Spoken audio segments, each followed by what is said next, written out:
आपल्याला माहिती आहे की देशाचे स्वातंत्र्यानंतर पहिले गृहमंत्री म्हणून सरदार वल्लभभाई पटेल हे कणकर गृहमंत्री म्हणून होते।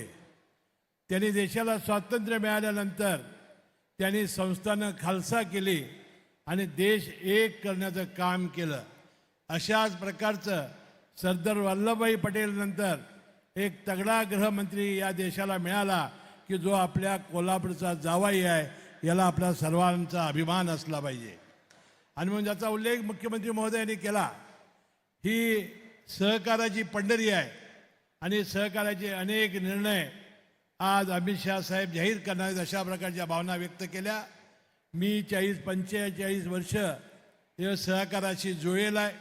आज ही जिल्हा मध्यवर्ती बँकेचा 45 वर्ष मी अध्यक्ष आहे आणि या निमित्ताने जिल्हा मध्यवर्ती बँकेच्या आणि सहकारी साखर कारखान्यांच्या अनेक अडचणी आज आम्ही इचलकरंजीमध्ये त्यांच्यासमोर मांडणार आहोत।